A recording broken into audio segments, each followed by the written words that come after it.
Assalamualaikum warahmatullahi wabarakatuh. Bagaimana kabarnya untuk teman-teman hari ini? Semoga selalu dalam keadaan sehat walafiat dan Allah Subhanahu wa taala memberkati kita dengan limpahan rahmat yang tak terhingga. Amin amin ya rabbal alamin. So teman-teman semua, saya ucapkan Happy New Year untuk semua teman-teman yang menonton pada video ini dan semua teman-teman di alam semesta ini ya. Selamat tahun baru 2022 Masehi. Semoga Allah Subhanahu wa taala memberkati kita dengan segala apa yang kita impikan ini di tahun 2022 ini terkabul semuanya, terijabah semuanya. Dan yang paling penting, mudah-mudahan di tahun ini kita diberkati oleh Tuhan menjadi pribadi yang lebih positif lagi, menjadi pribadi yang lebih produktif lagi. So yuk sama-sama di tahun baru ini kita tetapkan nih resolusi terbaru nih. Apa yang kita akan lakukan di tahun ini? Apa yang harus kita lakukan, apa yang harus kita canangkan untuk menjadi pribadi yang lebih positif lagi, lebih produktif lagi untuk menyongsong masa depan yang lebih baik lagi. Welcome to my channel untuk everyone yang nonton pada video ini ya, di YouTube ini ya. Dan bersama saya Sanifat Art, dan kita hari ini memiliki pembahasan yang sangat menarik banget dan insya Allah aplikatif banget untuk life hack ya, bagaimana kita membangun interpersonal ya, hubungan yang baik dengan teman-teman kita gitu. Nah, kita sebagai makhluk yang diberkati oleh Tuhan menjadi makhluk yang paling sempurna di muka bumi ini, kita tentu adalah sebagai makhluk sosial atau zoon politikun. Dalam proses sosialisasi ini, kita tentu tidak akan pernah lepas dari yang namanya komunikasi. Menurut James Turner, komunikasi adalah proses memberikan atau menyampaikan sebuah informasi ataupun pengertian kepada orang lain dengan cara menyampaikan pesan kepada orang lain. Well, dalam namanya komunikasi tentu dong kita tipas dari namanya feedback. Secara naluriah, kita sebagai manusia tentu pasti akan mengharapkan feedback terbaik dari orang yang kita ajak bicara ataupun orang yang berkomunikasi dengan kita. Nah, yang menjadi permasalahan atau yang pasti kita inginkan adalah bagaimana sih cara kita berkomunikasi hingga kita mendapatkan teman terbaik gitu, atau kita memberikan kesan yang mendalam bagi orang yang kita ajak komunikasi sehingga apa yang kita maksudkan dan apa yang kita inginkan itu bisa tersampaikan secara baik kepada orang yang kita ajak untuk berkomunikasi. Pada sesi kali ini kita akan membedah bagaimana sih cara kita berkomunikasi sehingga kita mendapatkan teman yang baik nih, atau mendapatkan feedback yang baik, atau meninggalkan kesan yang mendalam bagi orang lain. Nah, untuk memahami ini secara lebih komprehensif ya, insya Allah dalam sesi ini kita akan bagi dalam beberapa seri sehingga teman-teman bisa menyimak dan kemudian mengaplikasikan dulu nih sebelum beranjak kepada pemahaman selanjutnya. Trik yang pertama, jangan mengkritik, mencerca, ataupun mengeluh kepada orang lain. Tentu secara naluriah manusia, kita akan sangat jarang sekali untuk mengkritik terhadap diri kita sendiri, sekalipun diri kita memang salah. Memang hal ini suatu hal yang wajar dan naluriah, karena memang sifat manusia adalah sifat keakuan. Dalam fenomena ini, Dale Carnegie dalam bukunya How to Win Friends and Influence People menganggap hal ini adalah sebagai kebutuhan, salah satu kebutuhan primer ya bagi manusia, di mana ini adalah aspek kebutuhan yang selalu ingin dipentingkan. Bagi bukti nih, sebagai perenungan nih, coba kita ingat-ingat dulu kita ketika masih sekolah, ada nggak teman kita yang sangat disiplin banget dan dia sangat menghendaki akan ketertiban? Tatkala dia melihat temannya yang tidak tertib, misalkan nih dasinya kurang lengkap, kemudian ikat pinggangnya tidak lengkap, atau ada teman yang tidak mengerjakan PR, kemudian dia menjadi orang yang ember nih, atau dalam artian dia melaporkan terhadap gurunya ini bahwa si temannya ini melakukan pelanggaran. Padahal anak ini sebenarnya tidak melakukan kesalahan karena dia memang menghendaki ketertiban dan kedisiplinan di kelasnya. Namun apa yang terjadi? Teman-temannya pasti akan memusuhi dong. Lebih banyak yang memusuhi daripada yang menyenangi. Padahal si bocah ini tidak salah, teman kita ini tidak salah gitu loh. Tapi memang itulah sifat naluri manusia atau sifat alami manusia. Secara insting, untuk insting bertahan hidup, dia pasti akan enggan untuk dikritik. Dan sekalipun dirinya salah, dia akan enggan untuk dikritik. Memang setiap manusia itu adalah baik. Namun yang menjadi permasalahan adalah bagaimana setiap orang ini memandang perspektif atau value dari baik itu sendiri.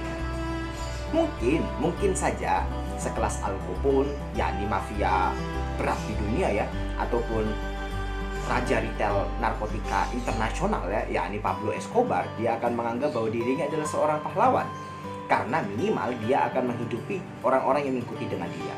Dia dapat memberikan bantuan ekonomi atau bantuan finansial kepada orang-orang yang mengikut kepada dirinya. Dalam artian dia akan menganggap bahwa dirinya adalah superhero bagi orang-orang di sekitarnya. Nah, maka dari itu kita perlu menyadari nih bahwa memang kritik merupakan alergi tersendiri bagi tiap manusia. Nah, untuk memudahkan kita untuk menyampaikan pesan kepada orang lain atau membangun hubungan interpersonal kepada orang lain, maka sebaiknya kita perlu menghindari yang namanya kritik ataupun mencela ataupun mengeluh kepada orang lain. Yang kedua, jangan sungkan untuk memberikan pujian yang tulus kepada orang lain.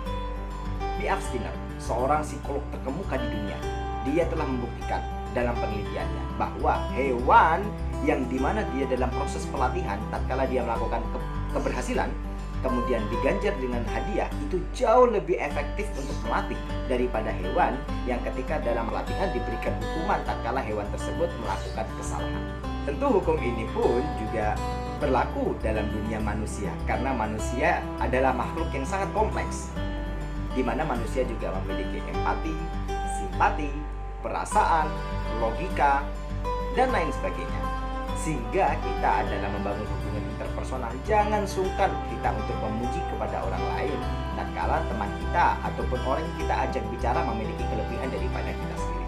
Misal, ketika teman kita bertemu dengan kita ataupun orang yang kita ajak bicara nih, dia misalkan pakaiannya sangat rapi sekali, kita boleh dong memuji, misalkan, wah pakaianmu bagus banget, atau kamu sangat rapi sekali hari ini, atau kamu kelihatan sangat beda daripada biasanya sehingga kamu hari ini sangat tampan sekali, atau kamu sangat cantik sekali. Nah, jangan sungkan untuk memberikan pujian semacam itu. Ingat ya, penghargaan atau pujian bukan sanjungan. Dua kata ini menurut Dale Carnegie, yakni penghargaan atau pujian dan juga sanjungan, ini adalah dua kata yang memiliki arti yang berbeda. Di mana penghargaan atau pujian adalah kata yang berasal daripada hati, sedangkan sanjungan merupakan kata yang berasal daripada gigi atau sekadar basa-basi.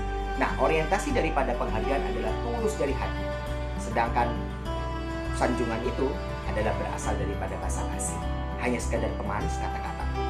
Dan di mana penghargaan itu adalah disukai dunia, sedangkan sanjungan adalah dikutuk oleh dunia karena tidak tulus dari hati.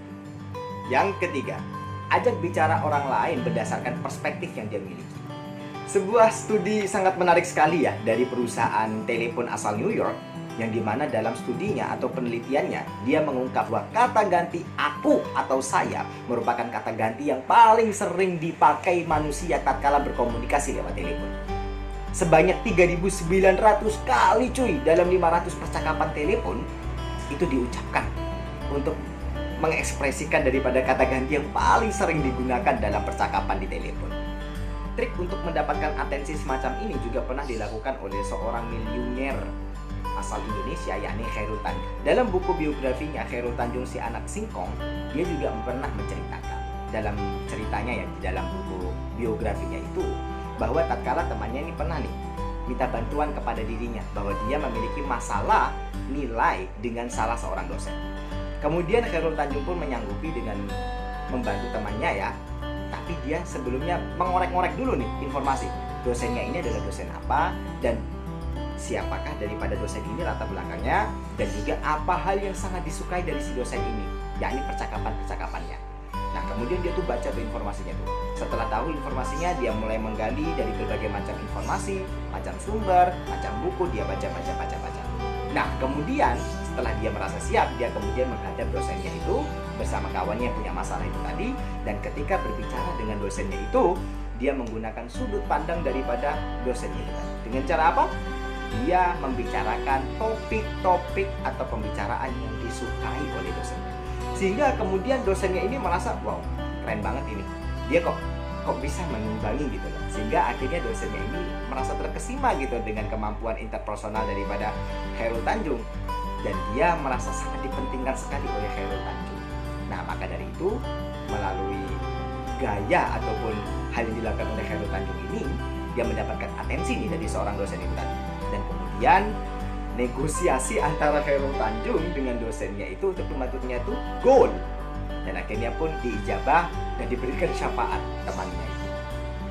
Masih ingat kan pada teori sebelumnya, di mana memang manusia itu adalah makhluk yang secara naluriah adalah merasa ingin dipentingkan. Sehingga kunci dalam membangun hubungan interpersonal yang baik yakni menjadikan partner bicara kita adalah orang yang dipentingkan. Dengan apa? Dengan kita mendahulukan kepentingan dia daripada kepentingan kita. Artinya ketika kita mengajak bicara dengan dirinya, kita menggunakan perspektif darinya. Sebuah ungkapan yang menarik ya dari Alfred Adler, yakni seorang psikolog masyhur dari Vienna yang menulis buku dengan judul What Life Should Mean to You, menulis sebuah ungkapan, yakni individu yang tidak tertarik pada kawan-kawannya lah akan memiliki masalah terbesar dalam hidupnya dan memberikan luka-luka yang berat bagi kawan-kawannya. Nah, artinya dari sini kita bisa mengambil sebuah pelajaran bahwa untuk mendapatkan atensi ini, ya salah satunya adalah dengan menggunakan sudut pandang dari orang yang kita ajak bicara. Nah, pada sesi kali ini kita telah membahas ya 3 trik untuk mendapatkan atensi dalam membangun hubungan interpersonal dengan teman kita. Yakni apa tadi yang pertama? Jangan mengkritik, mencela, ataupun mengeluh kepada orang lain. Kemudian yang kedua adalah berikan penghargaan yang tulus kepada orang yang kita ajak bicara. Kemudian yang ketiga adalah gunakan sudut pandang ataupun perspektif dari orang yang kita ajak bicara. Sehingga apa? Sehingga orang yang kita ajak bicara merasa sangat dipentingkan oleh kita. So teman-teman, itulah yang kita bahas pada hari ini. Mudah-mudahan, ayo kita sama-sama kita aplikasikan ya. Mudah-mudahan ini bisa bantu bagi kita untuk membangun hubungan interpersonal dengan teman kita, ataupun mungkin kita punya kolega, ataupun kita memiliki urusan bisnis, ataupun kita berkomunikasi dengan dosen kita. Mudah-mudahan ini sangat membantu sekali. So insya Allah berikutnya kita akan bahas lagi ya pada seri berikutnya. So tetap ikuti channel ini dan insya Allah kita akan membahas hal-hal yang lebih menarik ke depannya. Dan mudah-mudahan channel ini dapat memberikan insight-insight baru nih dalam membangun interpersonal skill yang lebih baik. Oke, terima kasih. Assalamualaikum warahmatullahi wabarakatuh.